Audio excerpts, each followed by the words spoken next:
लाटोमुटीचं 19-19-19 असं हे सरकार आहे आणि त्या सरकारमध्ये आपले 25 आमदार आहेत. त्या ठिकाणी पोलीस डिपार्टमेंट आहे. पोलीस डिपार्टमेंटला मी सांगू इच्छितो का आमचा शांततेत मोर्चा आहे. आम्ही एकतर शांत, आम्ही जवळ शांत तवर शांत. आमचा जर का तुम्ही दगड्या डाव पाहिला, दगड्या डाव नेम धरून आम्ही दगड हाणतो, नेम धरून गिलवर मारतो. माझ्या पारधी समाजाच्या भगिनी या ठिकाणी आहेत मगाशी अत्यंत चांगलं सांगितलं. आपल्याला गिलवरीला काय गोळ्या लागत नाही, बॉडीच्या खिशामध्ये खडे घ्यायचे आणि मग गिलवरी मारायच्या आणि ते आपल्यावर येणार आहे. अशा प्रकारे मी या ठिकाणी सांगतो. आणि म्हणून मी या ठिकाणी निश्चित लक्की भाऊ तुम्हाला सलाम आहे.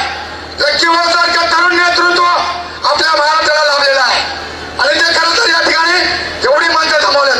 मी सर्वांना विनंती करतो, पुणे जिल्ह्याचं नेतृत्व मी करणार आहे. त्या ठिकाणी सुद्धा सर्वांनी यायचंय, जिल्हा पंचायतला येणं घालायचंय, कलेक्टर कचेरीला येणं घालायचंय.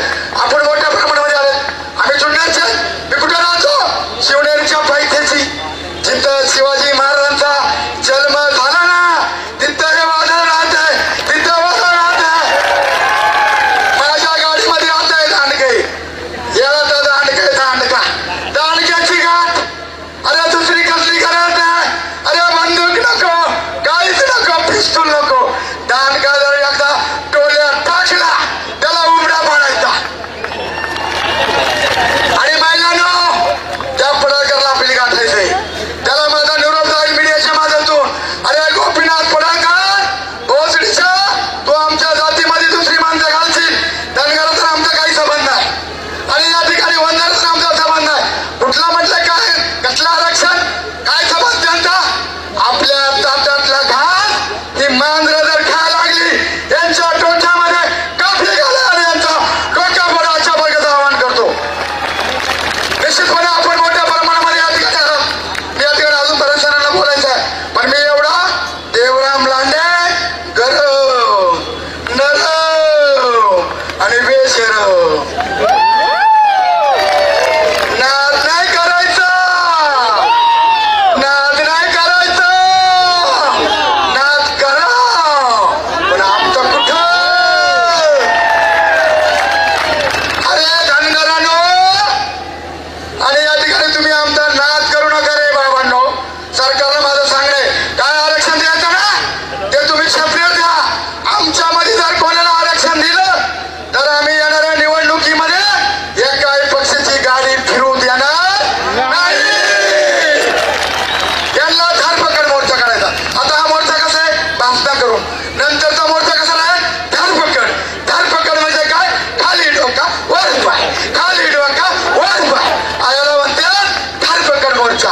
या ठिकाणी आपण धरपकड मोर्चा काढण्याची वेळ आपल्यावर नाही.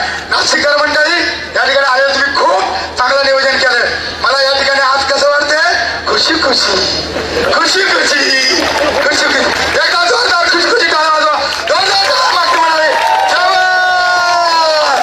चालू शकत 11. अरे बारी आपली होणार आहे. आरक्षणांच्या बापाला मिळणार नाही. लक्की भाऊची हात बळकट करायचे. तुम्ही समोर बसलेल्या सगळ्या नेते मंडळांची मला नावं माहित नाही, पण तुम्ही नियोजन अगदी चांगलं केलं. अरे आपण कमी आहे आपल्या आरक्षण हक्काचं नाही, कुणाच्या बापाचा मित्र आपल्या गळ्यामध्ये फडकी आहे. ती फडकी आहे ना, त्या फडकीमध्ये आपला जन्म झालाय. आपल्या आईना 12 टक्क्याला फडकीचा, आपल्या आईला आपल्याला फडकीमध्ये घेतलं आणि म्हणून आपण जन्माला आलो. आणि म्हणून आपल्याला फडकी घ्यायची काय लाज वाटायची कारण आहे. माझ्या भगिनीनं घाबरायचं नाही. हातामध्ये दांडका घ्यायची, गळपाच्या काठ्या घ्यायच्या, गळपाच्या काठ्या घेऊन यांना झोडून काढायचं, तोडून काढायचं, झोडून काढायचं. अशा प्रकारचं आंदोलन मी जुन्नर